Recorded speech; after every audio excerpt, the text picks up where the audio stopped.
When I went to Bible college, I had a 5th grade level of word knowledge, 5th grade.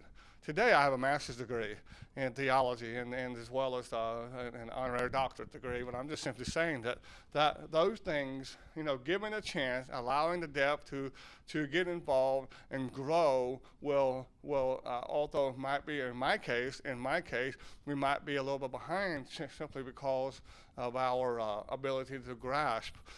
For example, the message this morning, the interpreter will not use the exact words that the speaker uses. Sometimes you'll find 2 or 3 interpreters might use a different word to sign this particular word. Does that make sense? And so the deaf get the short end of the stick. For me personally, and I have a friend of mine down at the Tennessee School for the Deaf, he's here in town, he's profound deaf as well. And he tells me all the time, and I'm along with him. He goes to church, his church, and I go to my church, and we hear these particular hymn songs. How many of you try interpreters in the church, or you're trying to learn to become an interpreter? Anybody? Okay. So what happens is when an interpreter signs a particular song, and then she signs it this way, and then the next service, that same song can be signed a different way. So what's happening is the deaf are getting mixed signals of what the accuracy of the word is, and sometimes I get a little perturbed, if you would, because I'm supposed to learn this song. These hymn songs are something that I want to learn. And so, just like all of you go to church and you have memorized, you have Amazing Grace memorized, you have all these particular hymns memorized because you've heard them over and over and over and over and over again. But yet, a deaf person who's been going to church 5, 6, 7, 8, 9, 10 years, they've heard that same song over and over and over again, but they have 2 or 3 different interpreters. They're signing 2 or 3 different ways. And so we wonder why they don't learn that particular song. And so, think about how the deaf are. They learn their signs. They learn their signs in a way that they learn their the vocabulary is also developed. The word unsparing, for example, it can be increased and put into their vocabulary. It'll be something you'll probably spell out. There's not really a particular sign for the word sparing. It could be sparring, but I'm not going to. But so a deaf person might look at that word spar and then sparing and think it's the same thing, or sparring. But it has different meanings. How many times in the dictionary we see 10 different meanings for one word? And so, for example, my wife she teaches ASL 1. She teaches ASL 3 and 4. I teach ASL 1 too. And so the word run.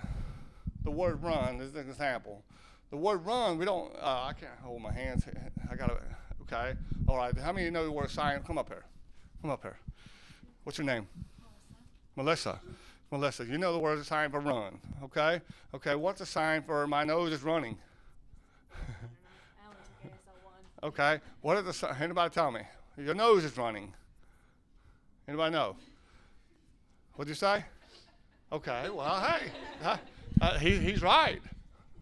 But really, it has to do with this way. I'm running. How about running copies off the Xerox? You're running copies off the printing machine. So you see, you use the word running. There's a run in my hose. I don't wear hose.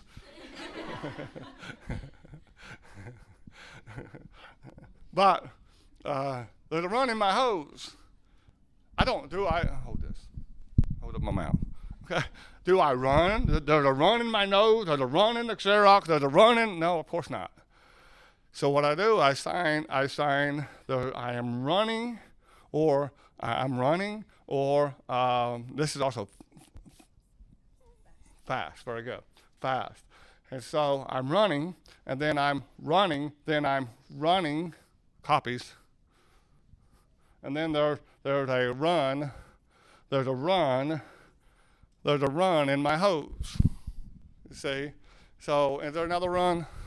There's many runs. But many ways it's used, okay? There's running. There's running for the politicians are running for election. We're not running. I'm not running away from a vote. I want the vote. Or I could be competing. I'm running in the contest, and the politicians are, and so forth. Thank you. Okay, thank you. Thanks for your help. But think about that. Deaf people have many obstacles to overcome in a hearing world. When you get up in the morning, you got up probably by an alarm clock. How many of you depend on an alarm clock? Okay. I'm one of those people that don't. My wife does. And I don't have to, if I tell myself mentally to get up 4 o'clock in the morning, I can get up 4 o'clock in the morning. If I don't tell myself anything, I'll just get up when I feel like it. But I can do that. But the truth of the matter is, alarm clock is being run in the morning, and sometimes if you live on a farm, you heard the chicken crow. How many of you live on a farm? You okay? Somewhat? Okay. You got chickens? Yeah. You got rooster? They wake you up? No. Do they? No? Are you two twins? Okay. All right. Huh? Oh, you sleep through it? You sleep through it? Okay. Well, think about it. The birds chirping in the morning, the spring morning, noise waking you up. Those things are type of things that you have come to depend on. You learn vocabulary by everyday interaction, correct? You learn vocabulary by everyday interaction, and you learn other people's name by because you hear other so and so called so and so's name. So you just pick it up easy. Don't be surprised if a deaf person's known you for 5 months and doesn't know your name. Don't be surprised if the deaf person's been coming for 4 years and doesn't know the pastor's name. You know, here's why. I'm from Oklahoma, and I'm not from Oklahoma. I was born and raised in Ohio, southern Ohio, but I spent 23 years in Oklahoma. And in Oklahoma City, my pastor's name there was JV, Jim Bender, JV. Then I moved to Columbus, Ohio. My pastor's name there was Chuck Manus. Now I'm saying for your sake, Chuck Manus, but for the deaf's sake, they don't hear Chuck Manus. They only see the sign. Now a sign is made up. There's no particular name for that. Chuck Manus. The group of deaf people getting together call him Chuck Manus. Okay, and then our pastor's name here is Clarence Sexton. Our sign name for Pastor Sexton is this, CS. Has to do with the cuffs that he wears. So by the way the person is known, we pick up a sign and we will sign you based on how you're known. Let me see here. Scott Pauley's sign here is this. Scott Pauley. I'm not sure why this is this way. All teens, that's right, teens, because since he's over the teens, we have his SP, okay, and SP. Now mine is Scott Crabtree. So names are not understood by the deaf because we only follow the signs. So what I try to tell our workers all the time when we go to Tennessee School for the Deaf every week, I said I would prefer that they wear badges. Why? They can look at that badge long enough to learn their name. Then when they grow up, they get out of school. Hey, I remember Julie Ryan. Julie Ryan used to come to Bible class, and she used to teach me every week. So, but anyway, deaf people are very different, and they have different needs than you're used to hearing, and they have different ways to reach them. Now, let me share something with you, if you would, in Leviticus chapter 19, if you would. Let's go there for a moment. Leviticus chapter number 19. Now, this is an interesting passage here. This is a very simple passage, but as I mentioned, growing up deaf, my mother is hard of hearing, my brother is hard of hearing, my sister is hard of hearing, my uncle is hard of hearing, my other uncle is hard of hearing, my grandma is deaf and blind, and so it's hereditary in my family, okay? But here, the Bible tells us in Leviticus chapter 19 and verse number 14. Can I get somebody to read that passage for me? Someone, you want to read it for me, please? Speak up so I can hear you. Thou shalt not curse the deaf, nor put a stumbling block before the blind, but thou shalt fear thy God. I am the Lord. That's correct. So it says, thou shalt not curse the deaf, nor put a stumbling block to the blind, before the blind. Now watch this word curse. The word curse has to do with basically, right, if you want to know what this meaning is, it's different than some other places in the Bible. The word curse has to do with making fun of. despising, ignoring. And that's what that word means. And it's a little different here in this passage. So, thou shalt not make fun of the deaf. Thou shalt not despise the deaf. Thou shalt not ignore the deaf. Oftentimes, when deaf people are given a place in the church, they're usually given the last resorted room. Or whatever's left over, we'll give it to the deaf. And thou shalt not curse the deaf, make fun of the deaf. How many times we see a penny on the floor in a home, and we see it on the floor, and we just walk by it, and we maybe on the store, on the sidewalk, on the way on the mall somewhere, and you see a penny, you walk by it. Let me be honest with you this morning. How many of you just ignore the penny? The value of the penny is basically like the value of what God holds toward the deaf. There's many people will ignore the penny and walk on by because in their mind 1 penny is not much. What deaf people do all over the communities are often forgotten people. They are not the people that people want to use to build their church with because they're forgotten, they're ignored. And how many times have I, growing up and as I was watching, I used to be ashamed to be deaf. I'm not ashamed anymore, and I'm thankful God made me this way. But I used to be ashamed to be deaf because I thought I was a young man, rebellious. I was kicked out of school in 5th grade. And I used to wear long hair because I wanted to cover my ears. I didn't want anybody looking at my hearing aids. But I come to understand, for the Bible tells us this. I wasn't planning on looking at this passage this morning, but let me see if I can land on Psalm 139. No, that's not another verse. For I'm fearfully and wonderfully made. Give me that. Let me see. I wasn't planning on using that passage. For I'm fearfully and wonderfully made. Someone point that out to me. Whose is that? Let me see here. But anyhow, let me see here. Well, as I said, I wasn't planning on using that. What is it? 139:14. What is it? 139:14. Oh, 139:14. That's why I thought 139. Thank you. Okay. And so anyway, I pretty much have this memorized here, but I just wanted to show it to you. I will praise thee, for I am fearfully and wonderfully made. Marvelous are thy works, and that my soul know it right well. The word marvelous, I will praise thee, for I am fearfully and wonderfully made. The word marvelous it means the word set aside for. Think about it. Think about this. I am set aside for his works. Marvelous are thy works. So God made me deaf. How many of you have ever looked in a mirror and you don't like what you see? Okay. Well, I remember one time I was in Jacksonville, Florida, preaching a deaf revival years ago, and I come out of the shower and I looked in this 6-foot mirror, and I was just horrified at what I saw. But there's something you have to understand. Another youth director would point out one time. He said, if you are so unacceptable of yourself, why don't you do God a favor and make a plan of how you want to look like? Sit down and draw yourself a picture of how you want to look. But the truth of the matter is, God has a specific purpose and a specific plan for you and your life. The sooner you accept yourself, the sooner God can get on the ball and using you in a greater way. And that's what I had to come to a conclusion to. As a young man, as a rebellious young man, and God got hold of my heart, and I understood. Once I understood God made me. God made me exactly the way I was, and God began to use me. And I'm grateful for that this morning. But here he says, I will praise thee, for I am fearfully and wonderfully made. Marvelous all thy works. The word marvelous, set aside for.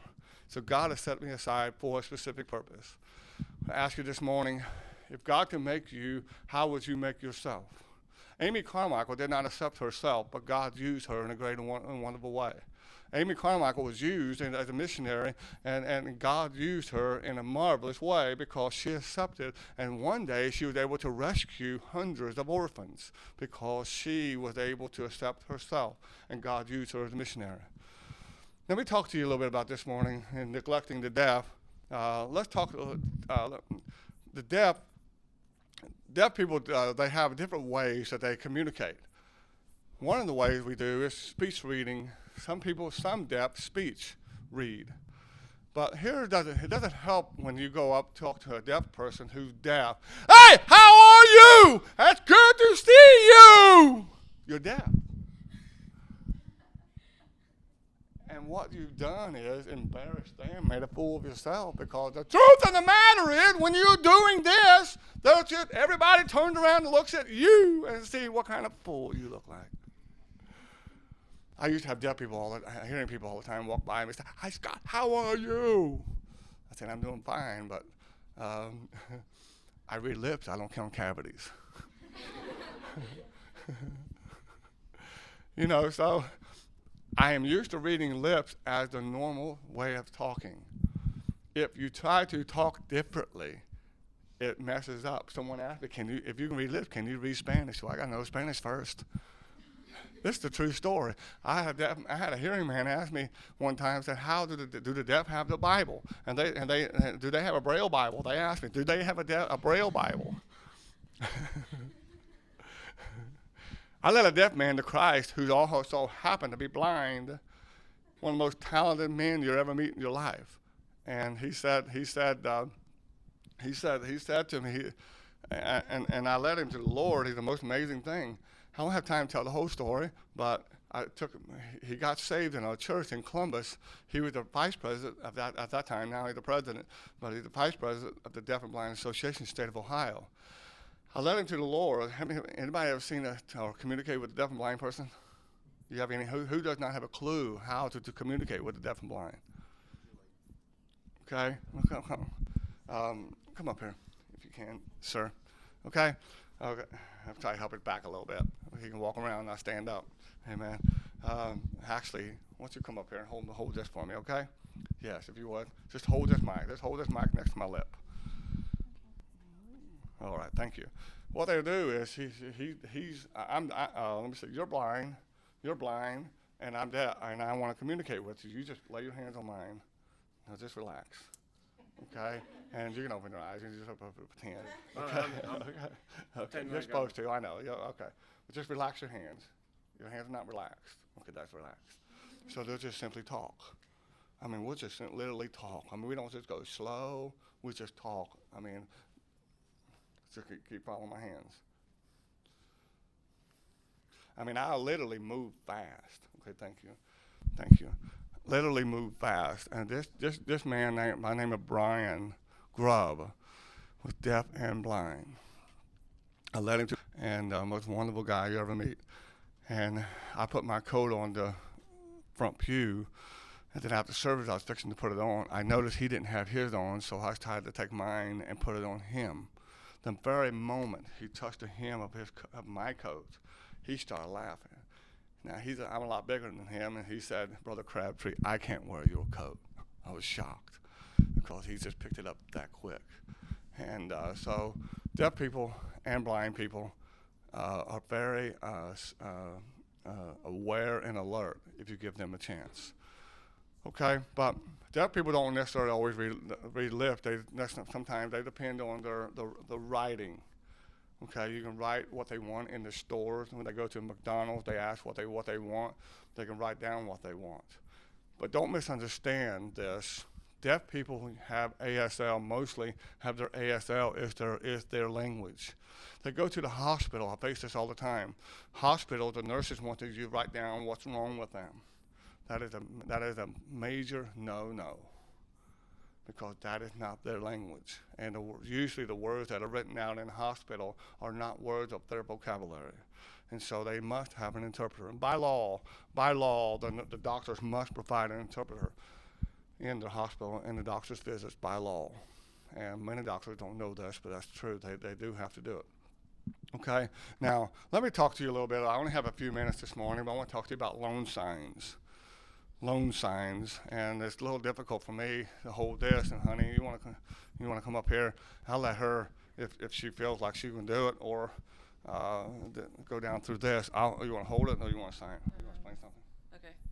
Loan signs is just basically, it's not just in sign language, but words that are loaned from other languages into another language that becomes part of that language. So we have a lot of French and Spanish words that we use in English that we just understand.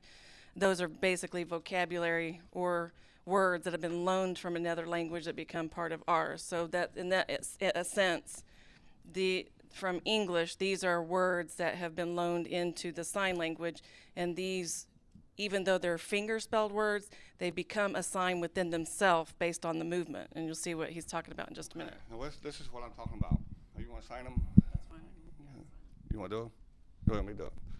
Okay, go ahead. You do some of them and I'll help you. The or. Okay, so if you say something this or that, you say this or that. You're spelling it, but a lot of times they'll do it so quickly that just seeing the R between two words, you just pick it up with your eyes that that's what they said was or. If they'll say the Son of God, they'll do of. You guys can try that with me. Just of.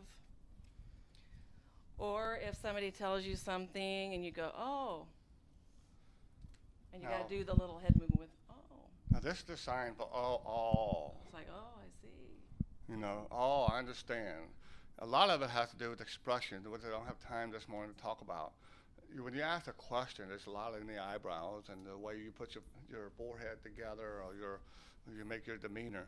Demeanor in American Sign Language is very, very important, extremely important. And sometimes the deaf are criticized for having an attitude, but in truth they're not.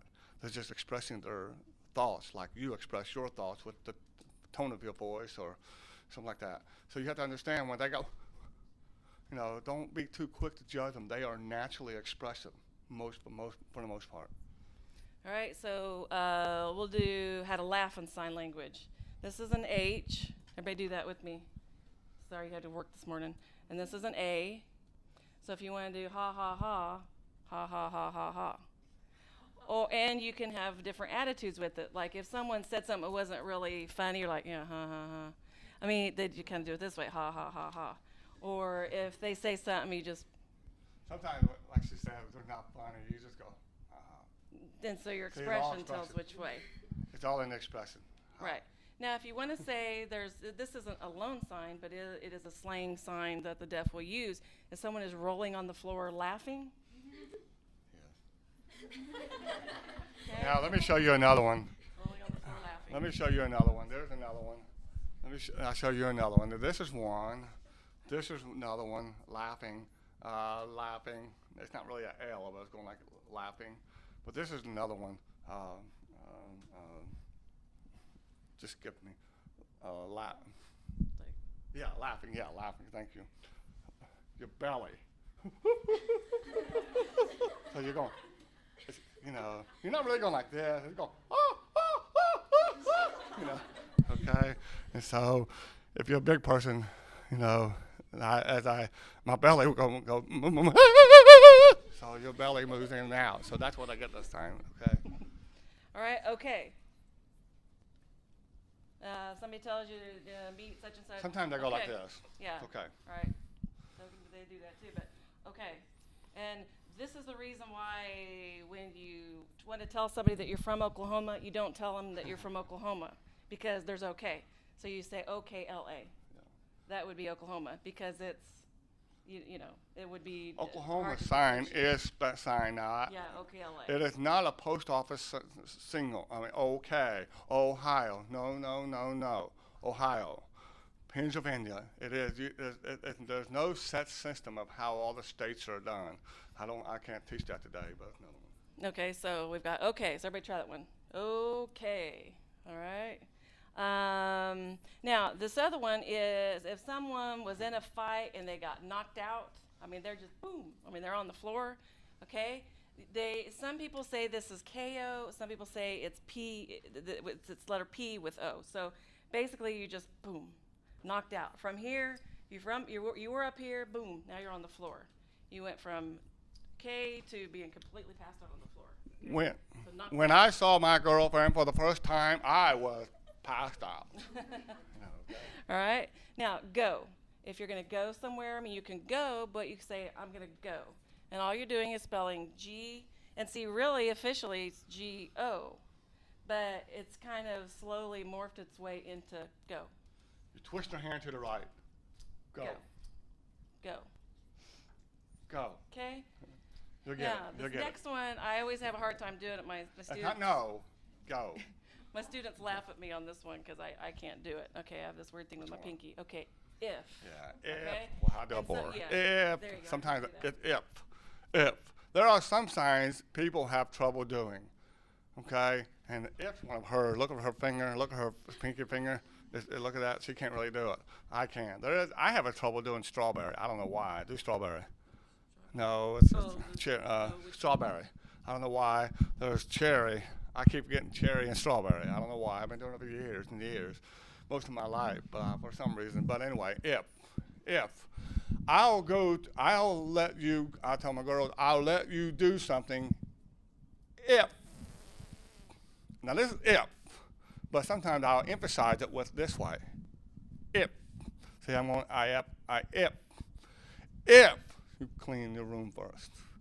If, okay? All right, and this is no already. And some people, like for emphasis, will go no. They'll just spell the Twist N, it. no. Okay, I do it No. this way. That's what mine is. I have a twist. No. Okay, now if you're going to do something, do. D-O. Somebody try to do. Now, if I'm going to ask somebody, what are you going to do this weekend? What are you going to do this weekend? Okay, Well, use this is both what I would hands. do. I go. If I do that. Do. No. What are you going to do? What are you going to do? What are you going to do? See, what are you doing now? Sometimes I catch my son doing something. I say, what are you doing? What are you doing? What are you doing? With expression. Give me some expression. What are you doing? Come on. Give me Bring your expression. eyebrows Come down. on. Okay. What are you doing? Okay, if somebody's really, really busy doing a lot of things, okay, like that's no. busy as a bee, they're all over the place. Do. Pastor is very busy. A youth worker is very busy. He's do. He's busy. Okay. He won't sign busy.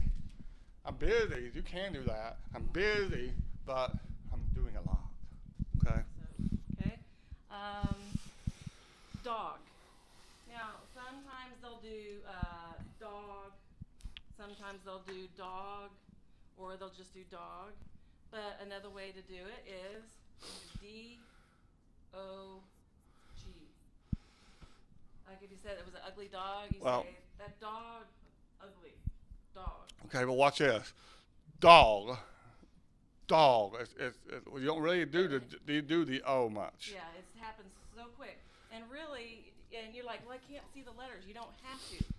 If I was just signing it and I just went, If I want to I say, automatically know. if I want to say, he's nothing but a dog. He's just a dirty dog.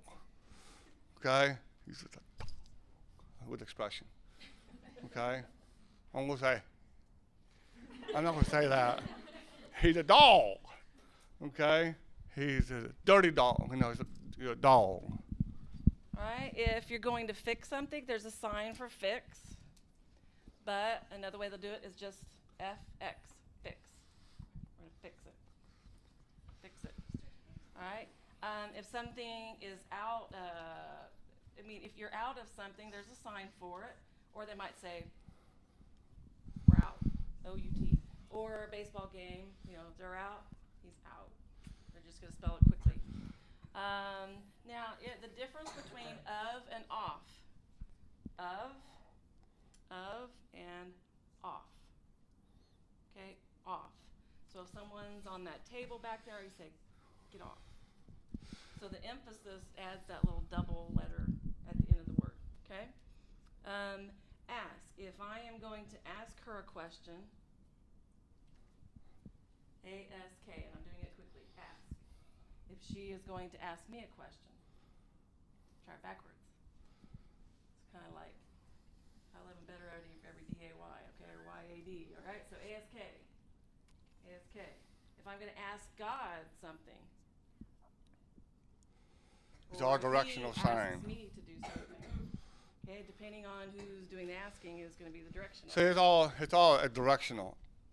I want to ask I want to ask, or I want to ask. Now, oftentimes, this is my style. This is just a style of a signer. For me, I usually go ask, ask, Question mark. ask, or you ask. It's a question mark. You ask, ask, ask, ask. Okay. If I want to ask the youth director, I'm gonna go ask. Okay. You two are talking and say, I don't know if I'm supposed to go to what I'm doing tonight. Well, you go ask. You go in the direction of a youth director. You're going ask. Okay. Go ahead. Okay. If somebody got a new job, JB, job. Yes, there is a sign for yes. Y'all know Jesus loves me. Yes. Okay. But for emphasis, yes. YS, or very much emphasis, yes. YS, yes. All. If I want all of you to do something, all. Now, if I'm talking about studying the whole paper, I want you to study all of it. There is a sign for all, but if I'm just talking about all of everybody or all of the lights, okay? Let me do some of the quickly. Car and bus are pretty much just spelled quickly. Car, you don't hardly even see the A whenever they do it. Car, bus. It just almost becomes a sign in itself. They sign it so quickly. Back, if I'm going back to the corner, really you only see the B and the K, but I'm going back. Or if Jesus is coming back, he's coming back. All right? Or you come back here. All right? So that's another one that's directional. Busy. Sure. Okay, sure. If there's a sign for sure, or somebody like, you sure? They'll just do SRE. You sure?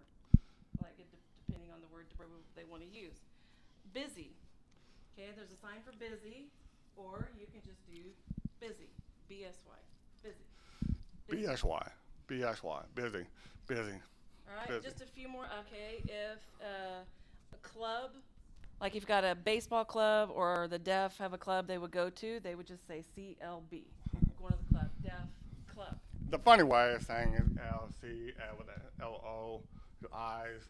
Oh, I haven't done that one yet. You know, but that's not really. Oh, you're talking about cool? Okay, yeah. Okay, this one for cool. I go, oh, he cool, or he think he cool. All right, but like he's saying, you can do this. That's not really. It's not a real one, it's like a deaf joke, okay? COOL. I think that's a hearing thing, and I wonder. I don't think the deaf do that, but it is understood. We have a man named here Bob, and so we sign it this way because he got a round face, so we go Bob. You know.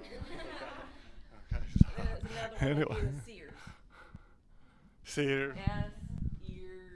Sears. Okay, so it's like a humorous thing that you can play around with the Burger signs. King, you know, like you want a Burger King, we go Burger King. You know, so. Let's see, just a few more. Okay, what? If somebody says what, or you go what, they go what? Or if you see somebody down the hall, you go what? WHT. What? What'd you say? What? Another one. Early. It's our favorite.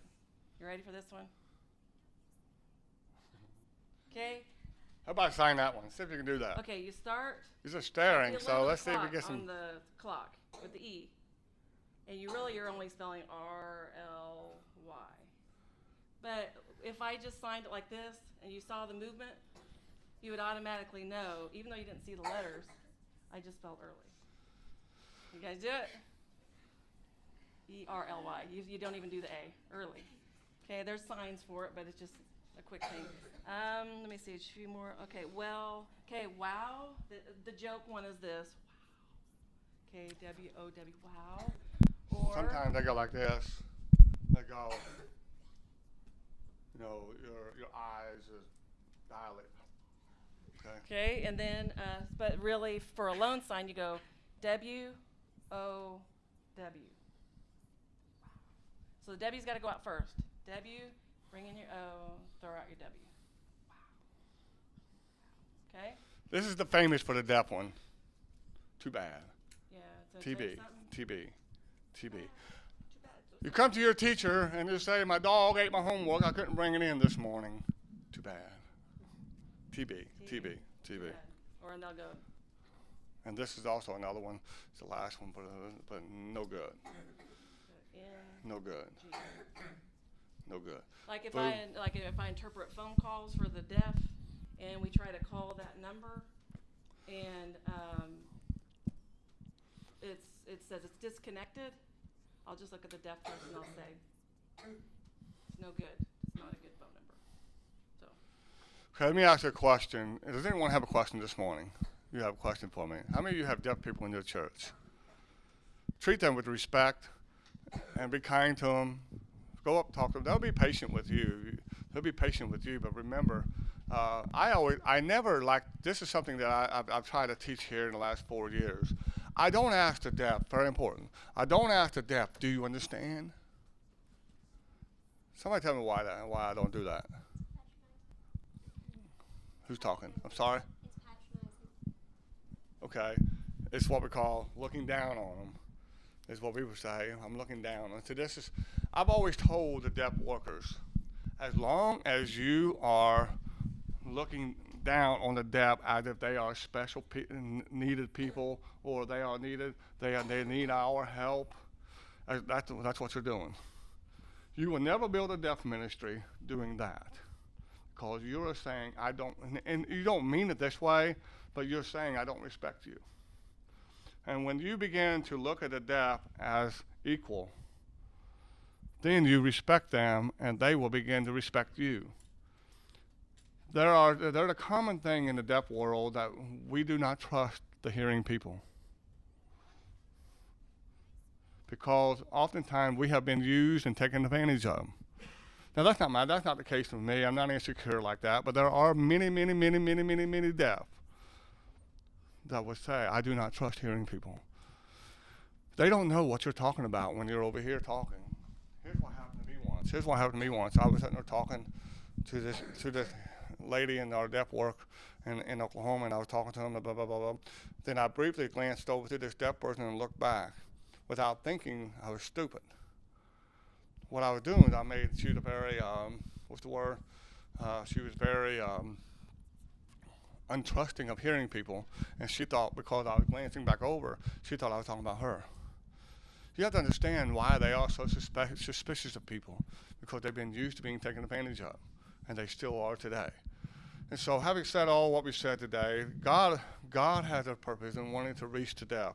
I wish I had time to tell you a story that would touch your heart, and no doubt about it, but I don't have that time this morning.